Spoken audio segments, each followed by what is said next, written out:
그 말씀을 한 주간 묵상하면서 어떤 사건 하나가 이 말씀을 다 풀어주는 사건을 하나 경험을 했어요.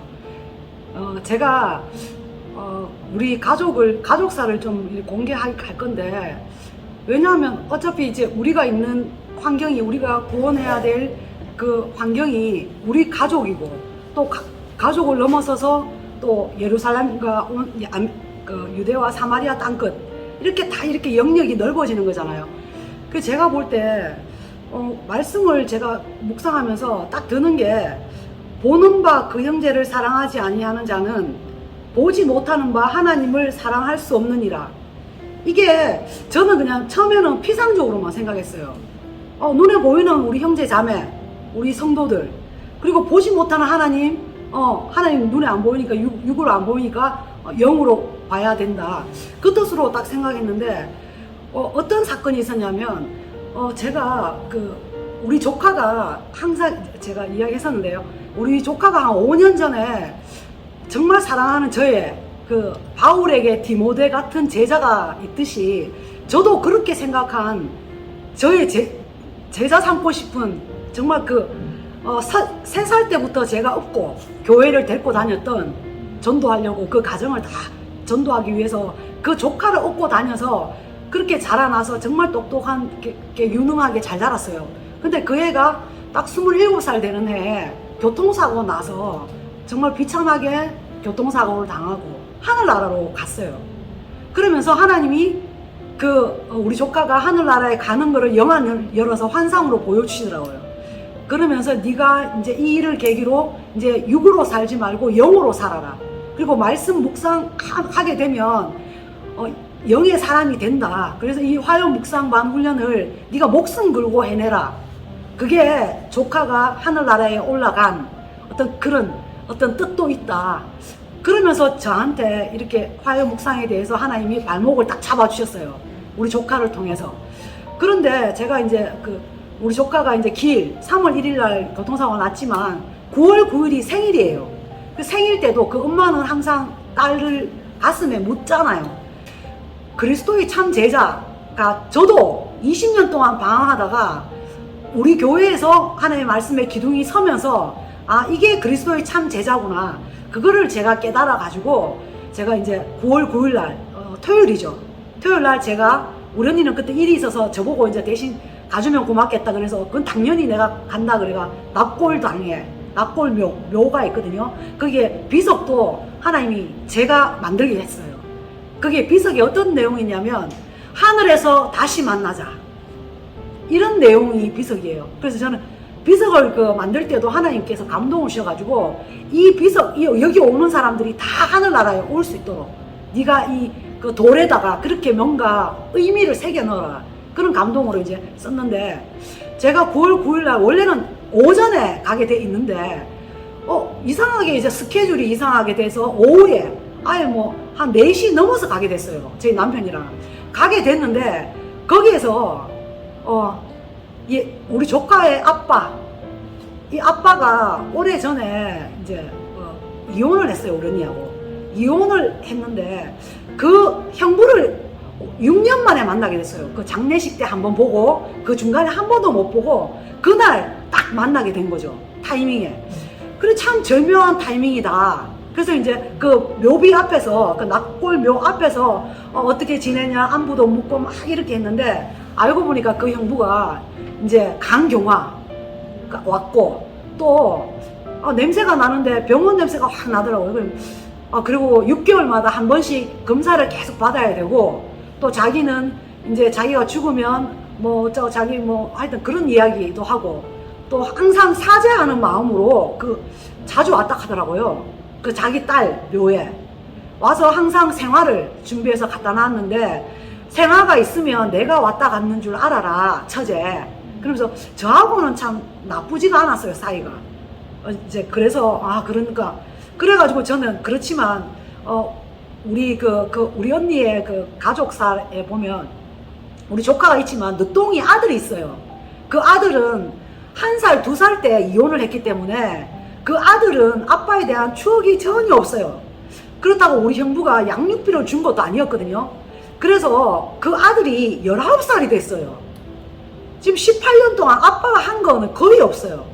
그래서 우리는 가족들이 항상 그 형부를 욕을 했죠. 욕으로. 그래가지고 저도 그날 이제 형부하고 헤어지고 나서 마음속으로는 이렇게 좀 밉고 조카를 돌보지 않은 거에 대해서 좀 얄밉고 육적인 생각이 자꾸 드는 거죠.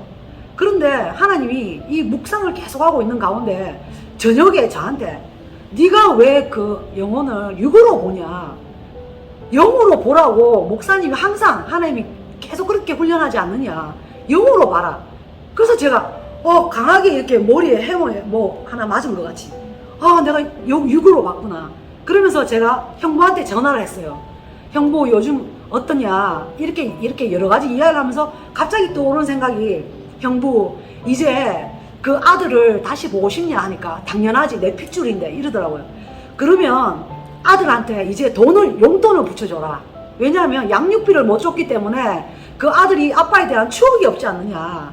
그래도 돈이 제일 그 마음을 사는데 좋은 거다. 10만원 정도, 5만원이나 10만원 용돈을 이제 달달이 보내줘라. 그러면 어느 정도 계속 보내다 보면 그 아들이 마음의 문이 열리면 그때 다시 이제 화해해도 되겠다. 그렇게 제가 주문을 했어요. 그리고 나서 이제 이틀이 지났죠. 주일이 지나고 월요일날 형부가 전화가 왔어요. 처제, 내가 돈을 붙였다. 그러는 거예요. 잘했다. 그러니까 또 저녁에 제가 우리 조카 그 아들 19살 된 조카한테 그래 아빠 보고 싶나 그러니까 내가 왜 아빠를 봐? 그동안 양육비도 안 주고 누나 사고 났을 때 돈도 반틈 다 가지고 도망갔잖아. 그러면서 막 이렇게. 그런데 돈을 보내주니까 그거는 이모가 잘했네. 그러면서 그건 아주 이모 잘했어 이렇게 하더라고요.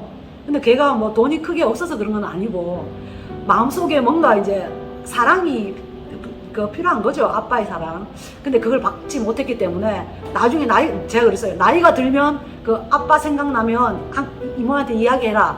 그러면서 제가 하나님, 그리고 나서 이제 그 월요일날 저녁부터 계속 생각했어요. 하나님, 참 절묘한 타이밍에 그 묘비 앞에서 만나게 해준 거 이거 그냥 우연인가요? 그렇게 자꾸 생각하면서 그 월요일날 저녁에 잠이 안 오더라고요. 어제 저녁에 잠이 안 오면서 계속 하나님 무슨 뜻인가요? 또 말씀 묵상하면서 하나님이 계속 그러시는 거예요. 하나님이 그 하늘나라의 통치, 그 통치가 이 땅에서 계속 지금 이루어지고 있는데 예수 그리스도가 이 땅에 온 거, 그 형부까지도 보이는 형제다. 네가 지금은 믿지 않는다고 그게 불신자가 아니다. 하늘의 계획은 그도 하나님이 계획한 영혼이다 그러더라고. 제가 하나님하고 교제하면서 하나님, 그 영혼을 하나님이 계획했다고요? 이렇게 하나님하고 교제하는데 하나님께서 저한테 그 딸이 죽었잖아요. 그 딸이 그 조카가 예전에 저한테 했는 말이 있어요. 뭐냐면, 이모야, 내가 교회를 다니다가 이제 대학교 때 교회를 안 나가는 거죠. 그래서 내가 왜 교회를 안 나가냐 그러니까, 이모야, 나는 하나님께 기도를 했는데 하나님이 그 기도는 절대 안 들어주더라. 그래서 내가 교회를 안 나간다 이렇게 하는 거예요. 그게 무슨 기도인데 하니까 말을 안 해요. 근데 하나님이 제 마음속에 그 아빠에 대한 기도가 그 딸이 내한테 했다. 그 아빠의 영혼을 위해서 기도한 거 그거다. 그게 조카가 니한테 말 안 했는 기도 제목이었다. 그런 감동이 저한테 들리면서 이제 그 묘비 앞에 만난 거는 내가 그 약속, 그 조카하고 하나님하고 그때 어렸을 때 하나님하고 약속했는 그 약속을 내가 그 다윗에 보면은 1000대까지 그 약속은 하나님이 시행한다 그랬거든. 다윗이 죽어도 그 예수님의 그 새 왕조가 섰잖아요. 하나님이 그 약속한 거를 죽어서 지금 이루고 있다. 네가 그 통로다. 그래서 그 가정을 네가 지금 질서정연하게 하나님의 통치를 이루는 통로가 네가 지금 되고 있는 것이다. 그러면서 이제 말씀을 이렇게 쭉쭉 풀어주시는데요. 하나님의 그 온전한 사랑을 내가 영의 차원에 들어가 있으면 하나님의 온전한 사랑을 보이는 형제에게, 육적인 형제를 이게 눈으로 보지 않고 영으로 보이지 않는 하나님, 그 하늘의 차원을 그 영의 차원, 그러니까 육의 차원에 완전 온전한 사랑으로 이루어내는 그 일을 하기 위해서 내가 너희들을 이렇게 훈련하는 것이고 또 너를 그렇게 세운 것이다. 이렇게 말하면서 그 영역을 네가 가족, 그 불신자, 그 모든 영역으로 넓혀가라. 그러면서 이제 하나님하고 이렇게 말씀을 계속 풀어주시던데요. 제가 오늘 새벽에 꿈을 하나 또 두 번째 꿨는데요. 제가 또 윤석열 대통령이 또 꿈에 나왔어요. 제가 청와대에 불려갔더라고요. 불려갔는데 그 청와대에 가니까 그 윤석열은 이제 일을 보고 있고 또 그 청와대 그 대통령 비서실장이 저한테 이렇게 말하는 거죠.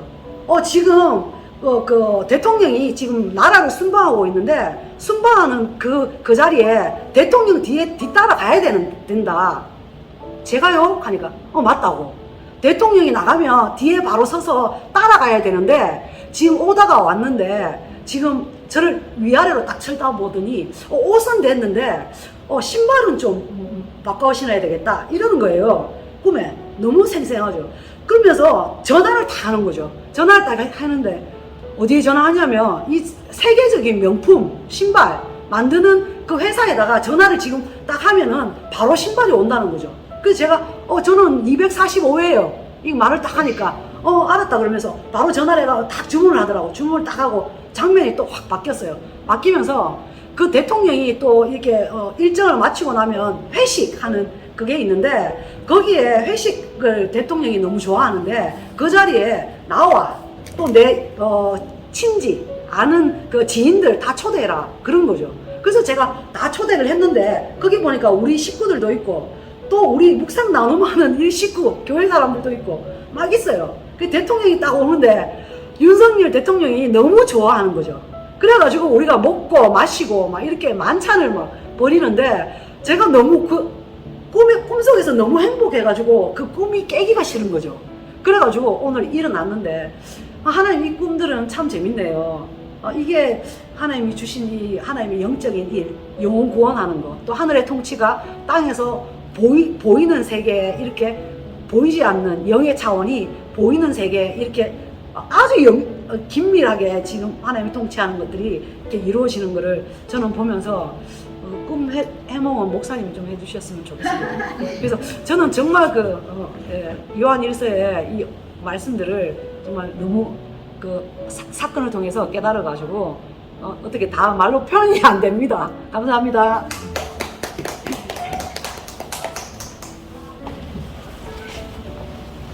우리 현실의 세계 속에서 영의 세계를 보고 영의 세계의 일을 이제 해나가고 있다는 걸 보여주는 거죠. 이 꿈을 나보고 해석하라는데 제가 그 꿈을 들어가지고 해석하기는 쉽지 않아요. 저도 단지 이제 생각이 드는 것은 윤석열 대통령은 이제 하나님이시고 하나님이 초대를 한데 이제 간 것이고 그래서 절대 하나님 앞서가지 말라는 것이죠. 뒤에 따라가는 거예요. 뒤에 따라가는데 지금 보니까 신발이 좀 마음에 안 든다는 거예요. 신발. 신발 바꿔 신고 댕기라.